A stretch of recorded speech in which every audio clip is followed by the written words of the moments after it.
एक अकेले ईरान के महापराक्रम ने उड़ा दिए महाशक्ति अमेरिका के होश।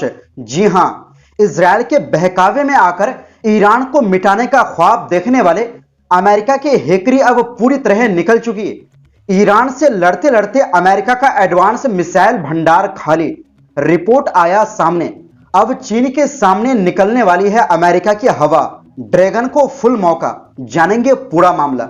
अगली खबर में आपको बताएंगे ईरान के साथ रिश्ते सुधारने के लिए कतर ने बढ़ाया बड़ा कदम।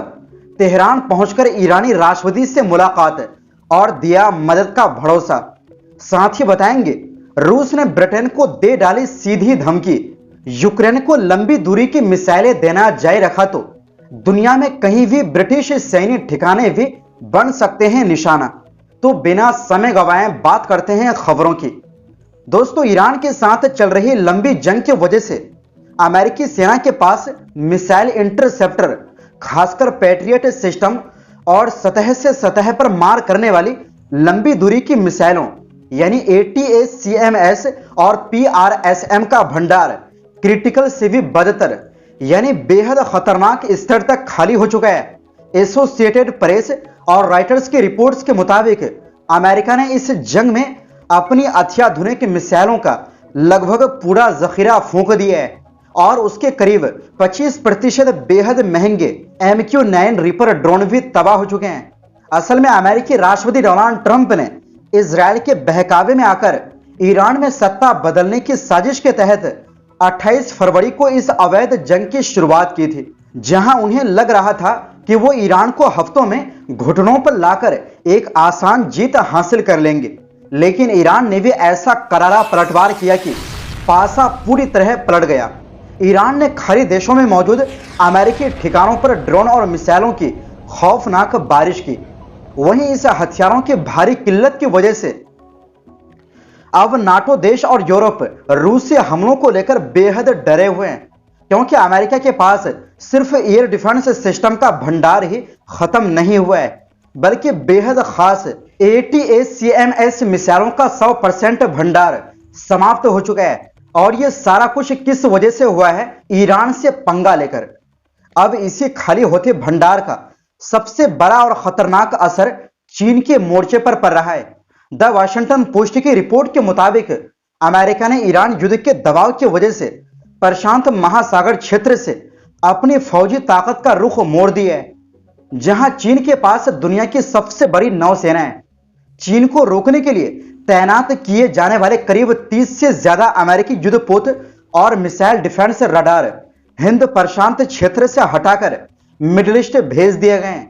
इस कूटनीतिक और फौजी कमजोरी की वजह से ताइवान, जापान और दक्षिण कोरिया जैसे अमेरिका के पक्के एशियाई साथी देश बेहद घबराए हुए हैं, क्योंकि उन्हें मिलने वाले अमेरिकी हथियारों की डिलीवरी में अब 2-2 साल की भारी देरी हो रही है। विशेषज्ञों CSIS के वार गेम्स के मुताबिक अगर आज की तारीख में चीन ताइवान पर हमला या घेराबंदी कर देता है तो अमेरिका के लिए उसका मुकाबला करना नामुमकिन के बराबर होगा, क्योंकि अमेरिका के पास मौजूद बची खुची मिसाइलें चीन की 3000 से ज्यादा बैलिस्टिक मिसाइलों के आगे कुछ ही हफ्तों में पूरी तरह खत्म हो जाएंगी। मुसीबत यही खत्म नहीं होती। फौजी मोर्चे पर अमेरिका को कमजोर देखने के साथ ही चीन ने इसी हफ्ते डिजिटल दुनिया में अमेरिका के खिलाफ एक बहुत बड़ा साइबर युद्ध भी छेड़ दिया है। अमेरिकी जांच एजेंसी FBI और न्याय विभाग ने खुलासा किया है कि चीनी सरकार समर्थित एक बेहद शातिर हैकिंग ग्रुप QTFY ने अमेरिका के जस्टिस डिपार्टमेंट, नासा और फेडरल रिजर्व के सबसे संवेदनशील नेटवर्क में घुसपैठ कर ली है।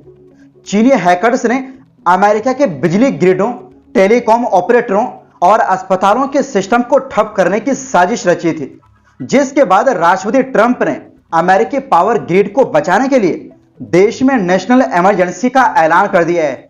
वहीं दूसरी ओर दोस्तों, कतर के प्रधानमंत्री शेख मोहम्मद बिन अब्दुर्रहमान अल थानी ने तेहरान में ईरान के राष्ट्रपति मसूद पेजेश्कियान से मुलाकात करके बड़ा वादा किया है कि कतर ईरानी आवाम की तकलीफों को कम करने के लिए हर संभव मदद देगा। उन्होंने तस्नीम न्यूज एजेंसी के मुताबिक साफ कहा कि कतर यह हरगिज नहीं चाहता कि ईरान के लोग मुश्किलों का सामना करें और बाकी देश तमाशा बिन बनकर देखते रहे।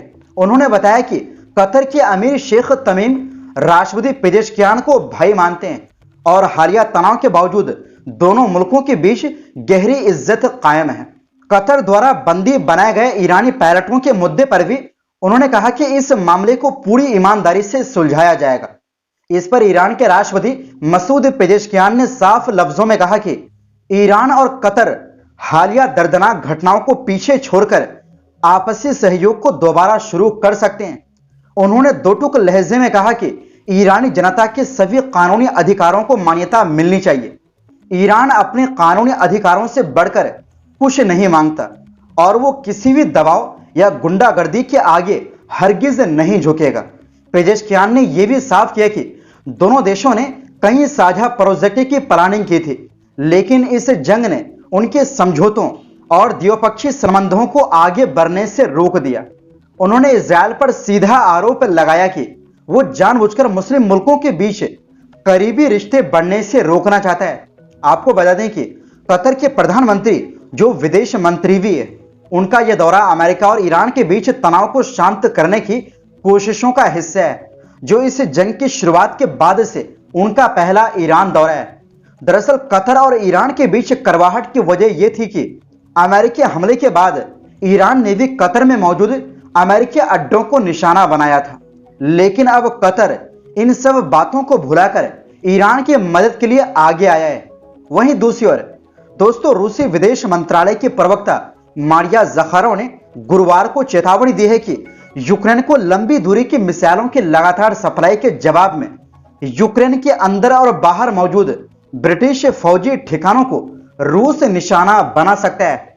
मॉस्को में एक प्रेस ब्रीफिंग के दौरान उन्होंने कहा कि हमने बार बार आगाह किया है कि अगर यूक्रेन ने ब्रिटिश हथियारों से रूसी सरजमीन पर हमले किए तो यूक्रेन के अंदर और बाहर बड़े तमाम ब्रिटिश सैन्य ठिकानों और उपकरणों को रूसी हमलों का सामना करना पड़ेगा।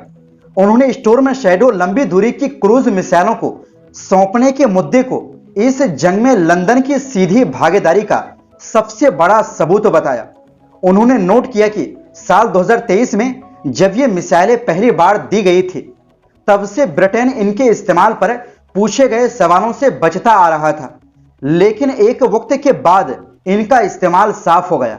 इन मिसाइलों का इस्तेमाल अब लंदन द्वारा घोषित दायरे से भी आगे बढ़ चुका है। इस सिलसिले में उन्होंने मई 2024 में पूर्व ब्रिटिश विदेश मंत्री डेविड कैमरन के उस बयान को याद दिलाया जिसमें उन्होंने कहा था कि ब्रिटिश हथियारों का कहां इस्तेमाल करना है, इसका फैसला यूक्रेन का होगा। इसके अलावा रूस ने नोट किया है कि ब्रिटिश प्रधानमंत्री ने स्कैल्प मिसाइल, जो कि स्टॉर्म शैडो का ही फ्रांसीसी रूप है, उनके ब्रिटिश कल पुर्जों के गुप्त ब्लूप्रिंट यूक्रेन को सौंपने का ऐलान किया है ताकि यूक्रेन इनका निर्माण खुद कर सके। ज़खारोव ने कहा कि एंडी बर्नहैम की सरकार अच्छे से समझती है कि यह साजिश कहां ले जाएगी। उन्होंने ब्रिटिश हुकूमत पर आरोप लगाया कि वो आज भी रूस को एक रणनीतिक शिकस्त देने की कोशिश में जुटी है, जिसका नाकाम होना पूरी तरह तय है। आखिर में उन्होंने ब्रिटेन की जनता से अपील की कि वो अपने हुक्मरानों की इन दुश्मनी भरी हरकतों के विनाशकारी नतीजों के बारे में जरूर सोचें। साथ ही उन्होंने ब्रिटिश लीडरशिप को नसीहत दी कि वो इस हालात का फिर से गहराई से विश्लेषण करें और रूस के खिलाफ अपना यह आक्रामक रुख तुरंत और साफ छोड़ दें।